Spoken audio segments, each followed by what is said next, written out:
Coronavirus, la pandemia. ¿Cuáles son los síntomas? ¿Cómo se transmite? ¿Qué puedo hacer para protegerme y prevenir la propagación de la enfermedad? Nuevo padecimiento que ha encendido las alarmas de los sistemas de salud. Coronavirus, la pandemia. ¿Cómo le va? Nos da gusto saludarle en este su espacio Coronavirus, la pandemia. Llegamos a nuestro programa 440 en esta producción de la Universidad de Guadalajara. Como siempre, agradecidos con las televisoras públicas de la República Mexicana, así como de América Latina y el Caribe, que nos acompañan, que nos siguen durante toda esta transmisión. Y también, como de costumbre, nos mantenemos a sus órdenes para recibir sus comentarios en nuestras redes sociales, Facebook y Twitter, Canal 44 TV. Nuestro WhatsApp también a su disposición es el 33 22 42 06 90, 33 22 42 06 90. Acompáñenos, pues entramos en materia y vamos en este momento al reporte que desde Ginebra nos ofrece Pablo Gómez, corresponsal de EFE, este reporte diario a propósito de la pandemia de COVID-19. Buenos días a todo el auditorio de Canal 44. Los casos de COVID-19 se acercan a los 160 millones en el mundo, según los últimos datos de la Organización Mundial de la Salud, mientras que el total de fallecidos a nivel global sobrepasa ya los 3,3 millones. Por regiones, América ya se sitúa por encima de los 64 millones de casos positivos y tiene más de 1,56 millones de muertes. Le sigue Europa con más de 53 millones de contagios y por encima de 1,1 millones de fallecidos. Y en tercer lugar está el sudeste asiático, que tras una excepción de leve descenso el pasado martes, supera los 27 millones de positivos, acercándose a 400.000 más diarios y casi alcanza también los 327.000 muertos, con cerca de 5.000 en la última jornada. El ranking de países está encabezado por Estados Unidos, que va camino ya de 32 millones y medio de casos, India, que se acerca a los 24 millones, y Brasil, que tiene más de 15,2. En número de fallecidos, Estados Unidos tiene más de 577.000, Brasil está por encima de los 425.000, India supera los 258.000 y México sobrepasa los 219.000. Según un informe reciente de la OMS para evaluar la respuesta a la COVID-19, la pandemia ha generado un impacto severo en la economía, en América y en el mundo. Por ello, hace un llamado al acceso a las vacunas y la urgencia de construir de manera más sostenida su fabricación e inmunización para América Latina y otras regiones de ingresos bajos y medios. Y por otro lado, el director de la OMS para el Mediterráneo Oriental, Ahmed Al-Mandari, apelaba en las últimas horas al autocontrol de los ciudadanos de los países musulmanes, que a partir de este jueves celebran la fiesta que pone fin al mes sagrado de Ramadán, con el objetivo de que nadie se infecte o muera como resultado de su propio comportamiento o por el de los demás. Reportó desde Europa Pablo Gómez para el programa Coronavirus, la pandemia. Las embarazadas con COVID-19 tienen más probabilidades de presentar complicaciones.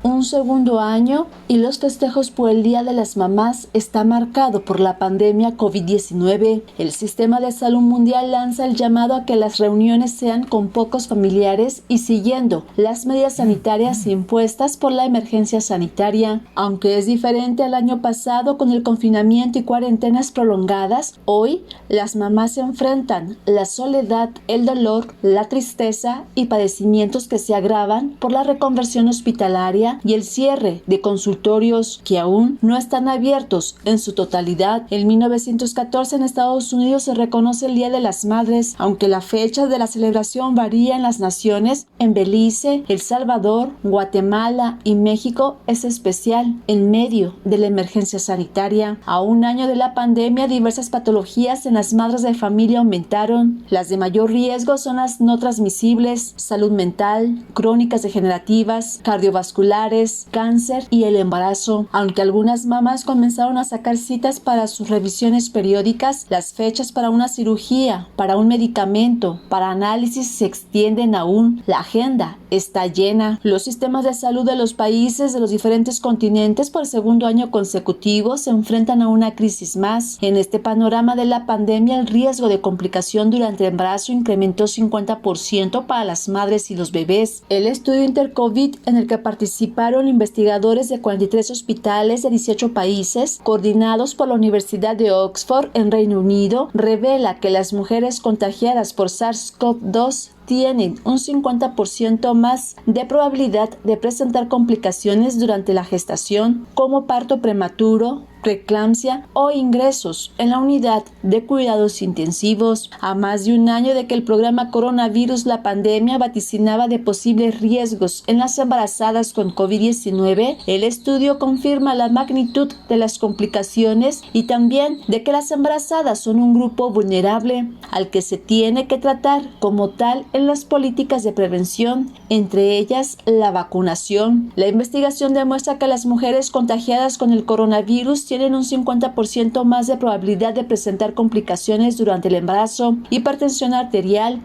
durante la gestación, el parto prematuro, y el riesgo de ingresar a estas unidades de cuidados intensivos es 5 veces más alto. La investigación Intercovid señala que las complicaciones dependen de la severidad de la COVID. Entre más grave, mayor riesgo de tener problemas con el embarazo, mientras que los recién nacidos de mamás con SARS-CoV-2 tienen casi 3 veces más riesgo de complicación médica grave y de acabar ingresando a las unidades de cuidados intensivos neonatales, principalmente debido al aumento de los partos prematuros. En cuanto a las vacunas, estudios preliminares apuntan que son seguras. De confirmarse, situaría a las gestantes como grupo prioritario en la inmunización. Actualmente, la vacuna COVID-19 aún no se generaliza a las embarazadas, solo en quienes están en zonas de riesgo por su trabajo a posibles contagios o que tienen factores de riesgo. Informó Isaura López Villalobos.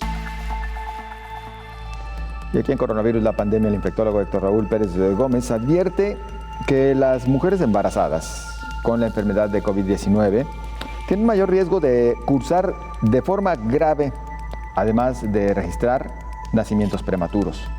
Las mujeres embarazadas con COVID-19, lo hemos comentado en diversos momentos a través de diferentes publicaciones, se ha demostrado pueden tener un COVID más grave, crítico incluso, comparado con el resto de la población. El embarazo sí constituye un mayor riesgo de enfermedad grave y crítica por COVID.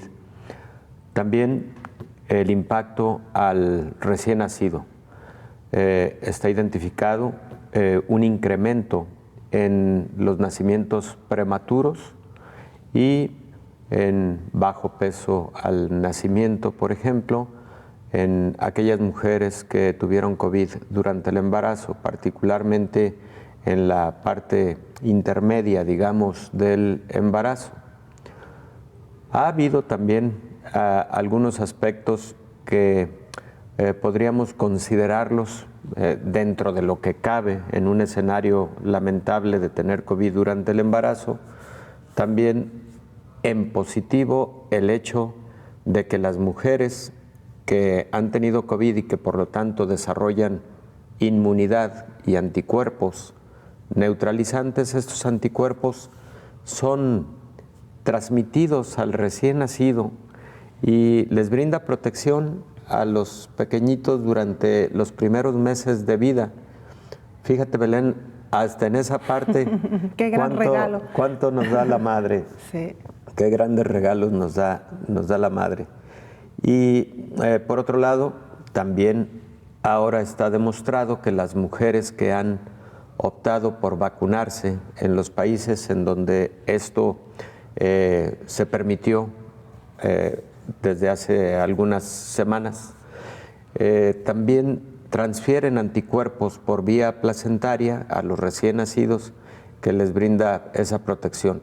¿Durante cuánto tiempo les brinda esa protección? No lo sabemos con certeza, pero De acuerdo a lo que hemos aprendido con otras enfermedades infecciosas a lo largo de los años, sabemos que por lo menos 6 meses los anticuerpos maternos brindan protección al recién nacido. Así es de que, insisto, dentro de ese escenario que no quisiéramos ver nunca, el de una mujer embarazada con COVID-19, bueno, por otro lado, sí hay transferencia de inmunidad al recién nacido. Chile, que por cierto lleva la delantera en cuanto a vacunación, llama a las mujeres embarazadas a inmunizarse.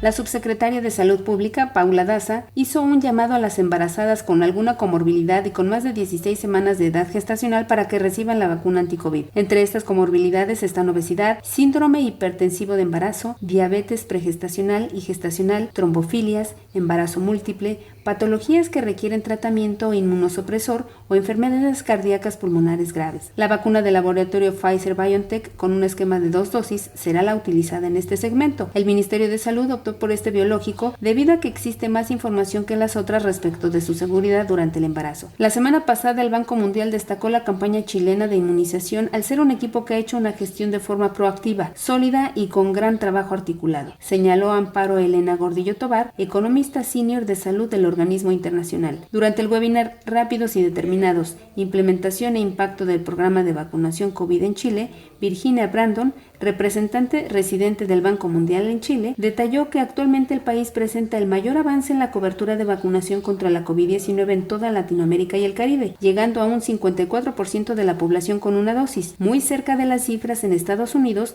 y sobre el promedio de 12% en Sudamérica. En la sesión en la cual participó el ministro de Salud Enrique París, la representante del organismo internacional en Chile explicó que la herramienta de evaluación y preparación para la introducción de la vacuna contra COVID aplicada por la Organización Panamericana de la Salud durante el 2020 evaluó los países de Latinoamérica en 10 áreas. Este país alcanzó el 100% en 9 de ellas. Esa calificación lo sitúa como el país de América Latina con la mejor preparación, informó Elizabeth Ortiz.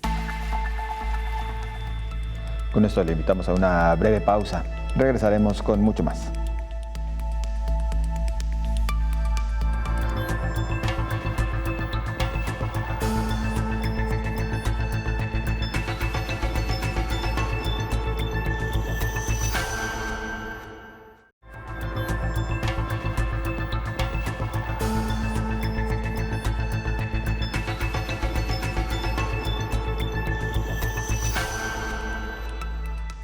Agradecemos que continúe con nosotros en Coronavirus, la pandemia. Brasil duplicó las muertes maternas por COVID-19, según lo da a conocer la Universidad Johns Hopkins. Brasil ocupa el segundo lugar después de Estados Unidos por número de muertes por COVID-19. Según la Universidad Johns Hopkins, las ciudades de todo el país se han visto afectadas por el aumento reciente de casos y muertes, provocado por las nuevas variantes, las cuales se cree que son más contagiosas, así como por el rechazo de algunos brasileños a seguir los lineamientos de distanciamiento físico. El Ministerio de Salud de Brasil reportó que el promedio de mujeres embarazadas fallecidas en 2021 está duplicando las cifras registradas en 2020. Un aumento que el gobierno atribuye a la pandemia del coronavirus. La experiencia clínica indica que la nueva variante brasileña P1 afecta de forma más agresiva a las mujeres embarazadas, reveló Rafael Parente, secretario de Atención Básica del Ministerio. Las autoridades de salud en esa nación advirtieron que se han incrementado las muertes por COVID en las mujeres embarazadas, por lo que recomendaron planear y posponer sus embarazos hasta que pase lo peor de la pandemia, debido a que durante los primeros meses del año el promedio semanal de muertes de mujeres embarazadas pasó de 10.5 en 2020 a 25.8 en 2021. El gobierno decidió incluir este grupo poblacional en los priorizados dentro del plan de inmunización de ese país. Sin embargo, no se ha informado si serán incluidas o no, informó Rocío López Fonseca.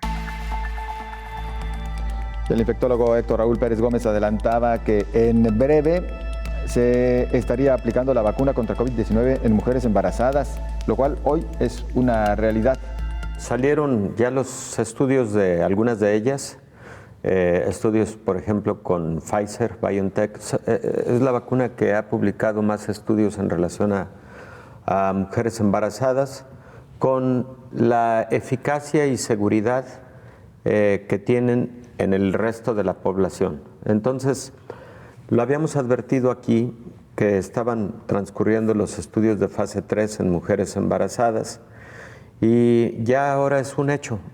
Con estas publicaciones es altamente probable que las agencias brinden la autorización en breve para que pueda ser de administración general.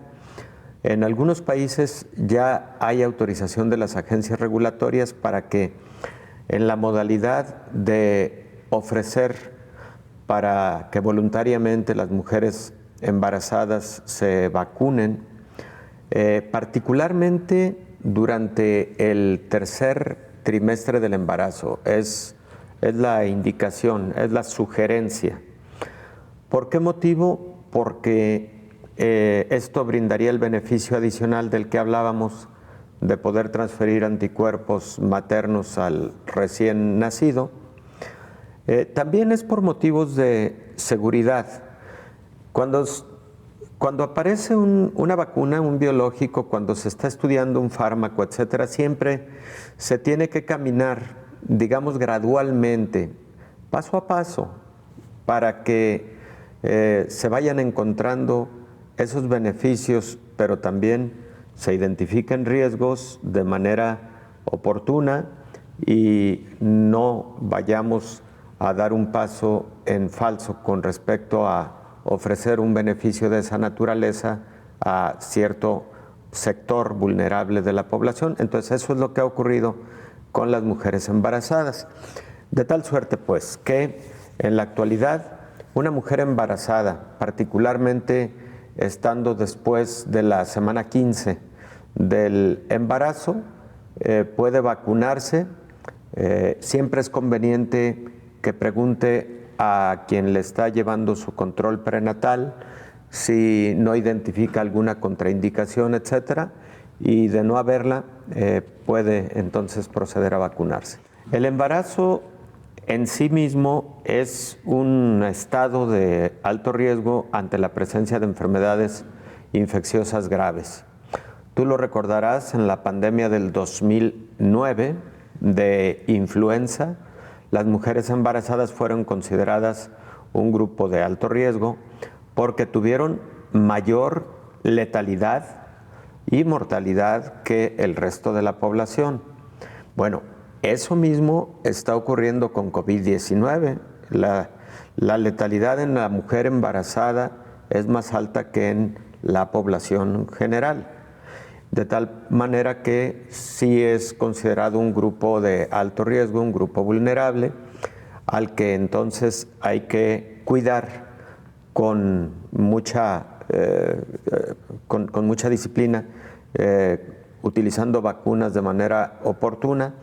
Y entonces estoy seguro que a partir del momento en que exista la autorización de las agencias regulatorias, la mujer embarazada se va a convertir en un grupo prioritario de vacunación independientemente de la edad, porque recordemos que en algunos países, es el caso de México, en este momento se está vacunando después de haber vacunado al personal de la salud, después de haber vacunado a los adultos mayores de 60 años, luego vino vacunación a los docentes, al magisterio, para más adelante, agosto aproximadamente, iniciar con actividades escolares presenciales, por lo menos eso es lo que se proyecta, si las condiciones epidemiológicas lo permiten, pero después de ello vienen por décadas de la vida los mayores de 50 años, que por cierto esto ya inició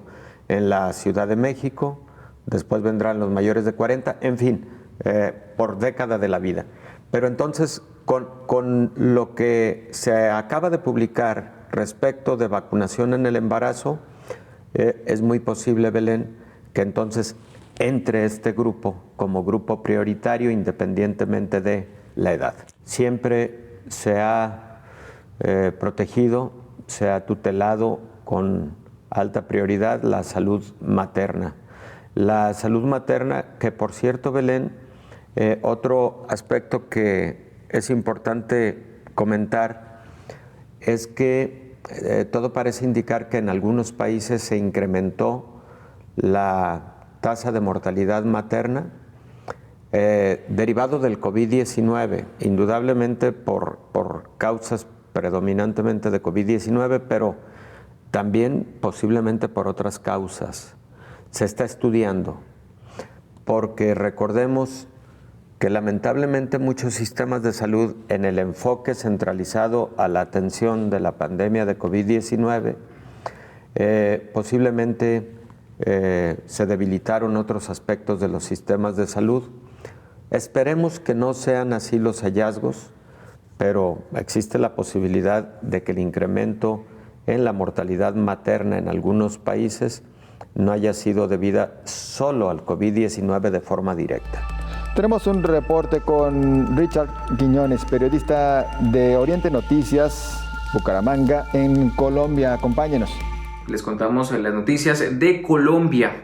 Los saludamos entre lluvias y algunas jornadas de manifestaciones que poco a poco les iremos contando más adelante, porque empezamos con el avance del coronavirus en este país. Pues bien, el último reporte entregado por el Ministerio de Salud y Protección Social indica que 14.806 personas se han contagiado en los últimos días. La lista de recuperados supera los 17.183 casos, mientras que la cifra de muertes supera los 388 y pues esto llama la atención. Sin embargo, es una cifra un poco más baja porque días anteriores estábamos reportando entre 400 y 500 casos de personas que no le ganan la batalla al COVID-19.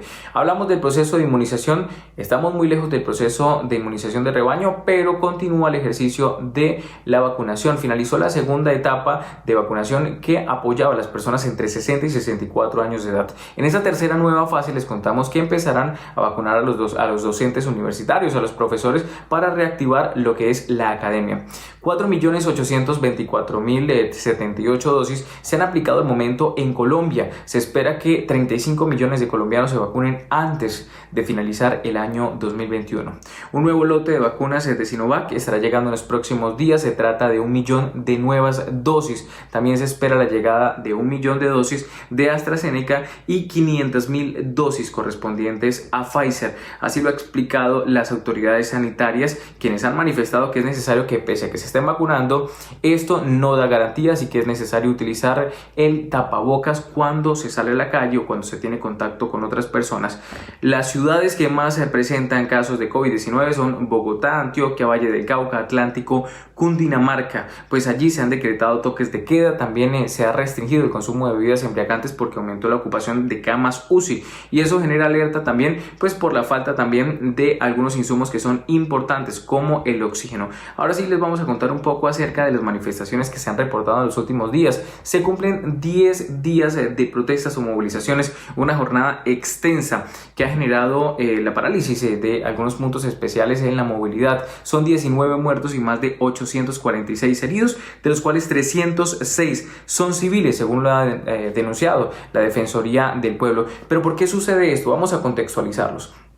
Inicialmente estaban protestando en contra de la reforma tributaria, que era pues una decisión que habían adoptado entre el ministro de Hacienda. El ministro de Hacienda posterior a esto renunció tras las manifestaciones y también tras algunas muestras de rechazo de la población, y posterior a eso se tumbó esta reforma tributaria. Sin embargo, queda pendiente la reforma a la salud. La reforma tributaria, según, afectaba al bolsillo de algunos colombianos, y esto fue lo que generó malestar y provocó la salida de personas a las calles, incluyendo asociaciones, gremios, docentes y también incluso algunos jóvenes universitarios. Pues bien, ya se tumbó la reforma tributaria, pero continúa la reforma a la salud, y ese es un tema que también llama la atención por las implicaciones que puede tener sobre los sectores menos favorecidos o los estratos más bajos, las personas que viven en condiciones difíciles o precarias. Más allá de eso, también están protestando en contra de la aspersión a través de glifosato, pero se preguntan algunos qué indica esto o qué supone esto. Pues que a través de aviones se va a hacer la aspersión de las zonas que son cultivadas con hoja de coca. Sin embargo, los campesinos indican que esto no solamente afectará a la coca, sino también algunos cultivos de alimentos que son enviados hacia las principales ciudades, y también algunas repercusiones que esto podría tener sobre la salud de los colombianos. Entre tanto, son varias las manifestaciones que se han dado desde el gremio de transporte de carga pesada y también otros sectores de las líneas productivas. Pero este 10 de mayo el presidente de la República, Iván Duque, espera reunirse con el Comité del Paro para buscar algún tipo de diálogo o una salida concertada a las movilizaciones. Sin embargo, lo que han indicado los representantes del paro nacional que se realiza en Colombia es que es necesario que se tenga en cuenta todos los sectores y un pliego de peticiones que será entregado al presidente. Pues es la información que manejamos desde territorio colombiano. Agradecemos a ustedes siempre estar atentos a lo que ocurre en esta región del mundo. Un saludo especial, sigan ustedes en estudio. Continuamos con usted en un par de minutos.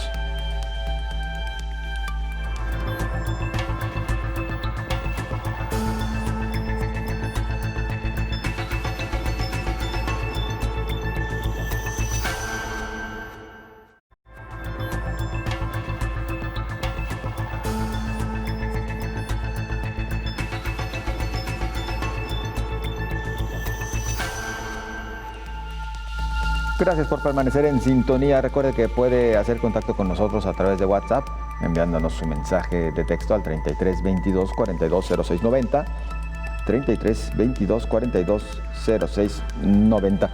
Y avanzando con la información, existen dos vías para lograr la inmunidad colectiva por COVID-19. Una son sin duda las vacunas, la otra es la infección. Según explica Mayo Clinic, la inmunidad colectiva ocurre cuando una gran parte de la comunidad se vuelve inmune a una enfermedad, haciendo que sea poco probable la transmisión de persona a persona, por lo que toda la comunidad tiene protección, no solo los que sean inmunes. Pero ¿qué porcentaje de una comunidad necesita ser inmune para lograr la inmunidad colectiva? Esto varía según la enfermedad.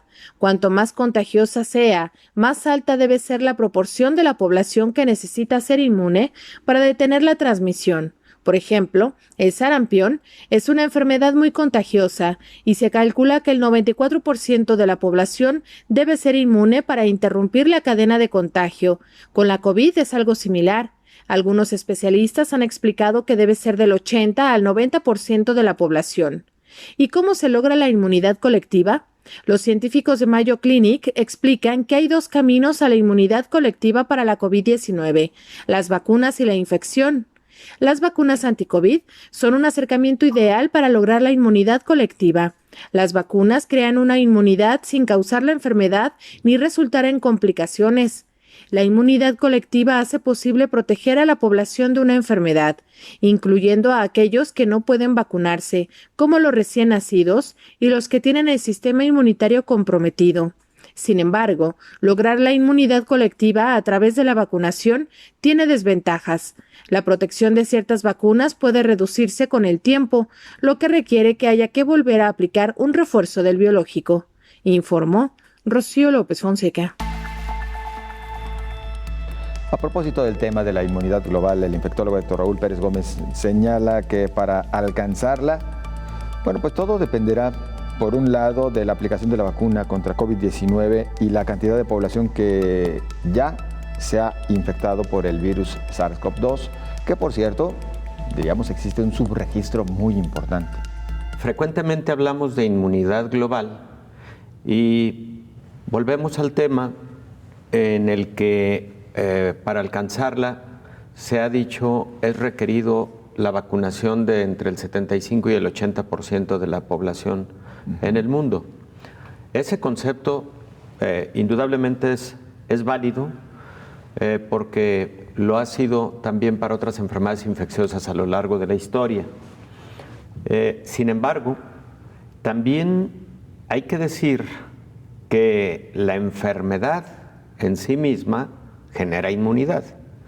Una inmunidad que probablemente tendrá un tiempo perentorio en el que estará disminuyendo la cantidad de anticuerpos, de células también del sistema inmune, etcétera. Y algunos estudios ya lo han venido señalando al hablar de que alrededor del octavo, noveno mes, en un porcentaje de las personas que fueron infectadas empieza a reducir esta inmunidad. Y por ese motivo también tanto la industria farmacéutica, algunas universidades, etcétera, que han estudiado a estas cohortes de pacientes que se han infectado, hablan de la posibilidad de vacunación periódica ya contra COVID-19. Bien, entonces, la inmunidad global depende de la vacuna, sí, por un lado, pero también de la cantidad de población que se ha infectado. En ese sentido, los números marcados a nivel internacional seguramente no son los números de la población total que se ha infectado a lo largo de la pandemia. Claro. Por varios motivos. Primero, porque muchas personas se han infectado de forma asintomática. Segundo, o se han infectado, han tenido muy pocos síntomas y con esos muy pocos síntomas muchas personas no han acudido a realizarse un examen para detección de SARS-CoV-2 porque lo han considerado como un cuadro gripal. Así es. Y mucha gente así lo dice, no, yo no tengo COVID, yo lo que traigo es un cuadro gripal, cuando muchos de los síntomas de un resfriado común pueden ser un cuadro de COVID leve. Entonces, muchos países tampoco han realizado pruebas de laboratorios para detección de COVID-19 a pacientes con sintomatología leve. Otros muchos países sí han realizado pruebas de laboratorio, no solamente a pacientes con síntomas leves, sino también a los contactos de quienes han tenido un diagnóstico de COVID. Entonces, ha sido muy diferenciada la metodología para ir determinando los números de personas infectadas con COVID. En el caso de México, por ejemplo, en diversos momentos a lo largo de la pandemia, el subsecretario Hugo López-Gatell incluso llegó a aceptar el hecho de que de los números que se venían reportando era posible que se tuviera que multiplicar por 8 para tener una estimación de la realidad que México estaba viviendo. Entonces, si para el caso de México en este momento se ha determinado que 2.400.000 personas han tenido diagnóstico de COVID-19, bueno, si esto conservadoramente lo multiplicamos, no por 8, por 5. Por 5. Bueno, estamos frente a 11 o 12 millones de mexicanos que se han infectado con COVID-19. Lo cual nos da casi el 10% ya de la población. Lo cual nos da posiblemente el 10% de la población. Ahora, si además, vamos poniendo el ejemplo de México. Si entonces tenemos 11 millones como reales, y esto, digamos, significa cerca del 10% de la población, pero tenemos un 8% de la población vacunada con esquema completo. El porcentaje de vacunación está ya por arriba del 10% en México, pero no todos con esquema completo. Así es. Bueno, muchos de estos pacientes personas que se han vacunado también tuvieron COVID.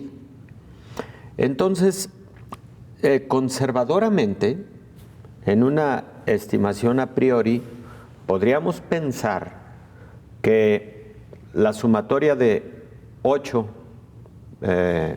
más 11 serían alrededor de 19 millones de mexicanos que ya podrían tener alguna inmunidad. Eso pues nos lleva a pensar que a nivel global podría estar ocurriendo algo similar, es decir, que ese 80% de población mundial con anticuerpos que podrían ser protectores podría alcanzarse un poco antes incluso de que la vacunación estuviera en esas dimensiones. Ahora, lo que estoy comentando es hipotético. Claro. Quiero que quede claro, porque la recomendación técnica correcta es de que se vacune el 80% de la población mundial, porque la vacuna nos asegura de alguna forma una homologación, digamos, de la cantidad de anticuerpos y células de la respuesta inmune, porque en el caso de la infección natural, José Ángel, lo hemos dicho en muchos momentos en esta mesa de trabajo, los pacientes que tienen un COVID con sintomatología leve generan inmunidad menos robusta que los pacientes que tienen COVID-19 con sintomatología mayor, ya sea grave o crítica, por ejemplo. Entonces, la vacuna es la que sí nos asegura, insisto, una cantidad estandarizada de inmunidad. Una mayor protección. Una mayor protección. Pero entonces, cuando hablamos de inmunidad global, sí tenemos que hablar de, además de las vacunas, la inmunidad que se va generando también a lo largo de los meses por la infección natural. Déjame decirte que hay algunos estudios, se llaman estudios de seroprevalencia, porque lo que miden es cero por el suero. Exacto. O sea, miden la cantidad de, en este caso, anticuerpos en el suero de las personas. Y estudios de seroprevalencia, digamos, en población general, aunque han sido en muestras aleatorias en México, en algunos de ellos se han encontrado anticuerpos presentes hasta en el 20% de las personas estudiadas. Entonces, es posible que sí vaya acorde con la hipótesis que estamos comentando. Se requieren más estudios de seroprevalencia a nivel mundial. Tenemos para usted un reporte desde el Reino Unido. Es de Raúl Bové, corresponsal de la agencia EFE. Buenos días a todo el auditorio de Canal 44. Reino Unido ya parece ver la luz al final del largo túnel de la pandemia. Tras un duro periodo de confinamiento que comenzó el 5 de enero de 2021, el gobierno de Boris Johnson puso en marcha un ambicioso plan de desescalada que comenzó el 8 de marzo con la apertura de los colegios y la vuelta a las clases.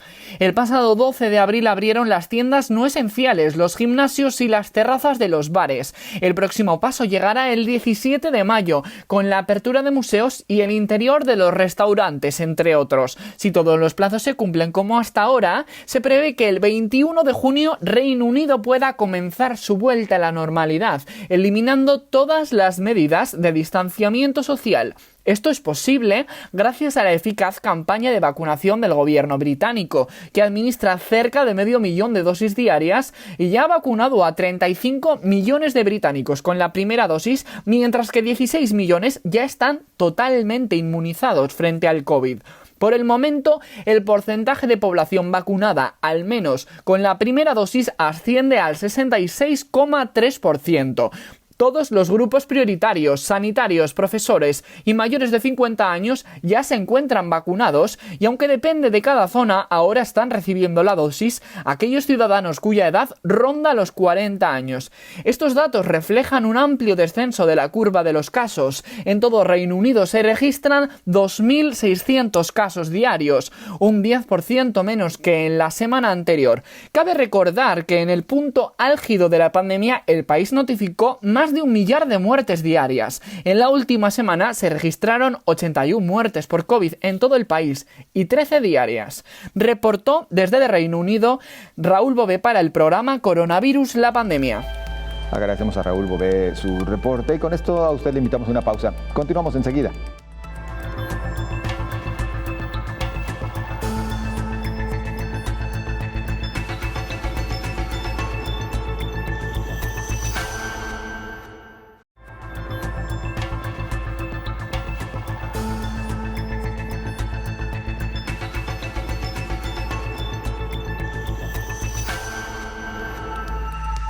Seguro usted se entera diariamente de los avances de esta pandemia de COVID-19 a través de los espacios informativos de su preferencia.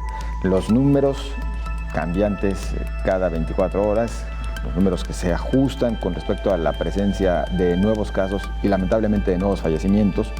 Pero bueno, por lo pronto hay una estimación de la Universidad de Washington que refiere que 21% de las personas en el mundo ya contrajo COVID-19. Las proyecciones más recientes de la Universidad de Washington indican que 21% de la población mundial se infectó de COVID. Este indicador varía por país y por cada región. Por ejemplo, la estimación de Europa es del 23%. Estonia, Polonia, Eslovaquia y Bulgaria han tenido más del 35% de la población infectada, señala el reporte más reciente disponible al 3 de mayo. Por otra parte, la Universidad de Washington proyecta que en la región de las Américas, el 32% de los habitantes contrajo el virus SARS-CoV-2, con disminuciones observadas diariamente en las tasas de mortalidad en Bangladesh y un pico proyectado para India a mediados de mayo, con la combinación de confinamientos y menos personas susceptibles de contagio, conduciría a una disminución de muertes diarias de este mes hasta septiembre. Ahora, si el aumento masivo en la India está impulsado por la variante 617 y si de hecho es mucho más transmisible que otras, el aumento actual podría continuar aumentando durante algunas semanas más, advierte el reporte. Si la variante 617 se extiende más, países como Nepal y Sri Lanka pueden ver mayores repuntes. Indonesia podría ver un aumento a partir de julio, informó Elizabeth Ortiz. Bien, más a propósito de la vacuna, el gobierno alemán autoriza el acceso de la vacuna de Johnson & Johnson a toda la población. Alemania se lanza a la vacunación masiva de toda su población adulta, levantando el sistema de prioridad que reservaba la inmunización a las personas mayores y a los colectivos vulnerables. Para este propósito, recomienda tanto la vacuna de AstraZeneca para los mayores de 60 años como la de Johnson & Johnson para la población en general. Al levantar las limitaciones de prioridad respecto a las vacunas del coronavirus, esto permite acelerar la vacunación a todo el mundo que tenga la oportunidad de ser vacunado con esta vacuna tras consultar con su médico. Opinión contraria mantienen en Noruega. Sus expertos aconsejan excluir del programa oficial tanto el preparado elaborado por AstraZeneca como las vacunas de Johnson & Johnson, por los casos de extrañas trombosis detectados. Lo que estamos diciendo es que no recomendamos el uso de estas vacunas basadas en vectores adenovirales en el programa de vacunación nacional. No entra dentro de lo racional, porque son conocidos sus graves efectos secundarios.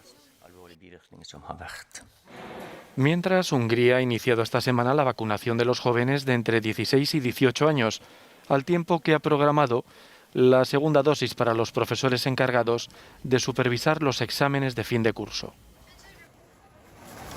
Respecto a las restricciones, algunos estados federados alemanes, como el de Baviera, han iniciado la desescalada por territorios, siempre que la incidencia esté por debajo de los 100 casos por 100.000 habitantes.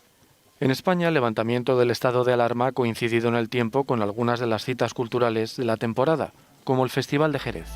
Y el infectólogo Héctor Raúl Pérez Gómez reitera que aunque se tenga inmunidad global o erradicación de la enfermedad de COVID-19, se debe continuar con las medidas sanitarias que se han establecido ya con antelación y que siguen vigentes.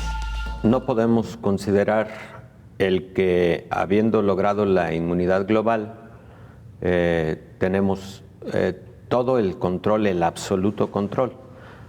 Eso se consigue con el paso del tiempo al lograr lo que se llama erradicación de una enfermedad. Hay enfermedades consideradas erradicadas de la faz de la Tierra, como el caso de la viruela, por ejemplo. Y cuando en su momento la Organización Mundial de la Salud consideró la viruela como erradicada, instó a las naciones integrantes y a todo el mundo destruir los cultivos que pudieran haber quedado de virus de la viruela en laboratorios de investigación con propósitos de que hubiera certidumbre al respecto de la erradicación, en este caso de viruela. Eso llevó siglos. Evidentemente las cosas cambiaron muy rápido cuando surge la vacunación a partir de el padre de la inmunidad o de las inmunizaciones, que es Edward Jenner, más o menos en el siglo XVIII, si mal no recuerdo, sí, en el siglo XVIII. Entonces, siglo XIX. Entonces, hablando de COVID-19, este es un coronavirus que difícilmente se va a poder erradicar. Y digo que difícilmente se va a poder erradicar porque recordemos que desde hace 5 décadas aproximadamente se descubrieron coronavirus responsables de enfermedad en el ser humano. Ya son 7 los coronavirus que pueden causar enfermedad al ser humano. El que causa el COVID-19 es el último de ellos. Pero también tuvimos al SARS, que causó enfermedad grave similar a la actual en el año 2003 y que sigue existiendo. Y luego tenemos a MERS, que empezó a causar enfermedad alrededor del 2013 en Arabia Saudita y es un virus que sigue existiendo. Ahora tenemos a SARS-CoV-2, que se llama así por su parecido al SARS del 2003, 85% de similitud genómica, y es un virus que seguramente estará existiendo por muchos años. ¿Se va a convertir en un virus estacional? Sí, es muy probable. Por ese motivo, una de las grandes interrogantes es si van a requerirse vacunaciones periódicas y está pendiente por definir con qué periodicidad.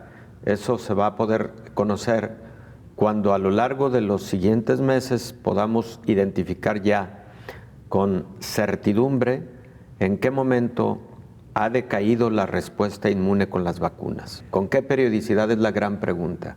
Fíjate que hay ya estudios en curso utilizando ya un biológico combinado entre vacuna contra COVID-19 y vacuna contra influenza. Si mal no recuerdo, Sinopharm, uno de los institutos de biotecnología de China, es quien los está llevando a cabo. Entonces, esto nos empieza a orientar hacia la posibilidad de que, así como es para el caso de influenza, una vacuna anual, pudiera ser el caso de que fuera anual la vacunación contra COVID-19, pudiera ser el caso. Y entonces lo habíamos comentado también en este espacio hace varios meses, cuando identificamos el inicio de estos estudios biotecnológicos, de que una buena idea era la generación de una vacuna combinada para facilitar toda la movilización para la vacunación, para facilitar toda la estrategia mundial para la vacunación, cuando ya se tiene para la influenza, ¿verdad? No puede ser obligatoria. Fíjate, José Ángel, que en el campo de la salud nada puede ser obligatorio, nada es obligatorio. Bajo el principio de la voluntad al respecto, bajo el principio fundamental que está incluso consagrado en los derechos humanos universales, no hay obligatoriedad. Evidentemente se debe generar una conciencia colectiva, porque cuando yo me vacuno protejo a los demás, y eso está perfectamente claro. De hecho, hay estudios publicados recientemente en la revista Nature y en la revista Nature y creo que en la revista Immunology.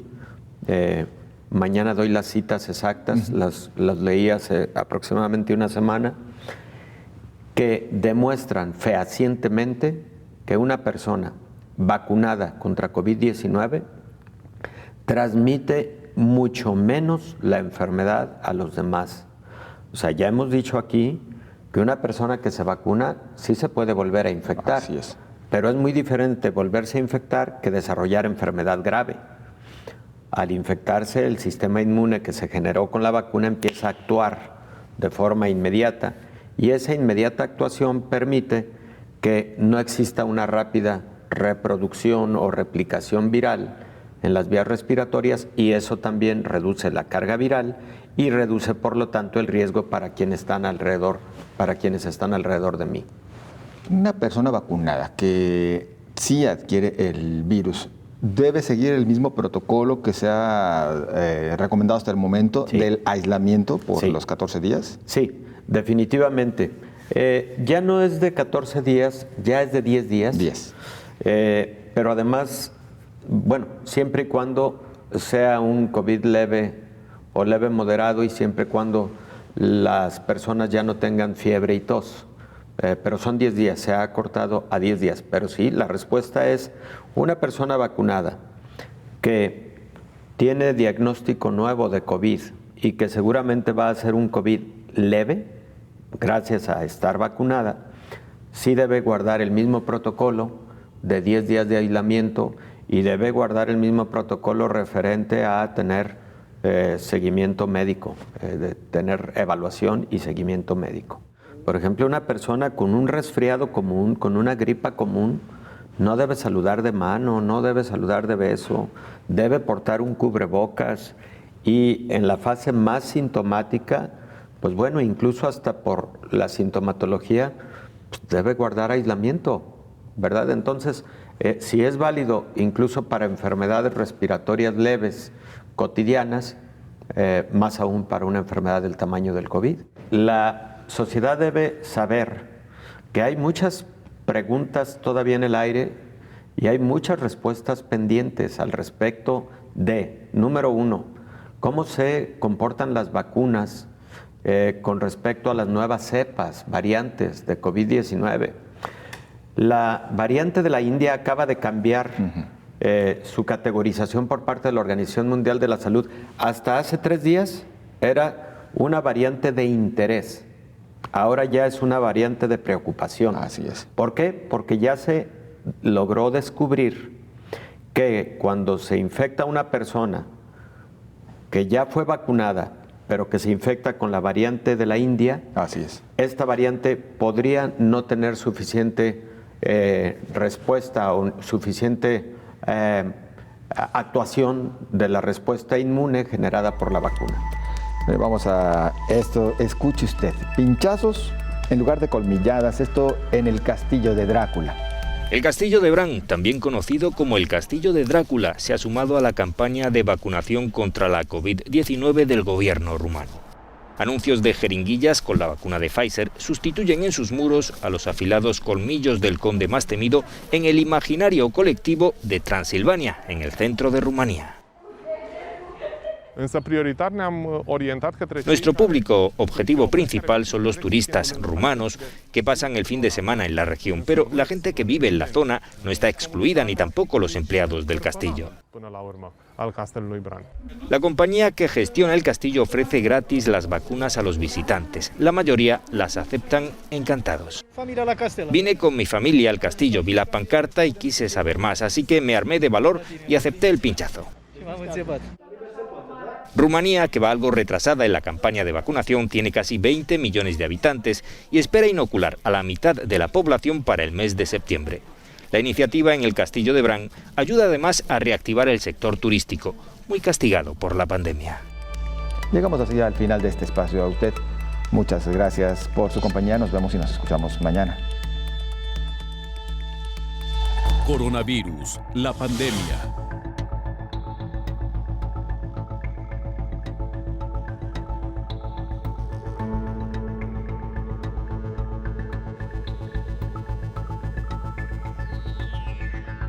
Coronavirus, la pandemia.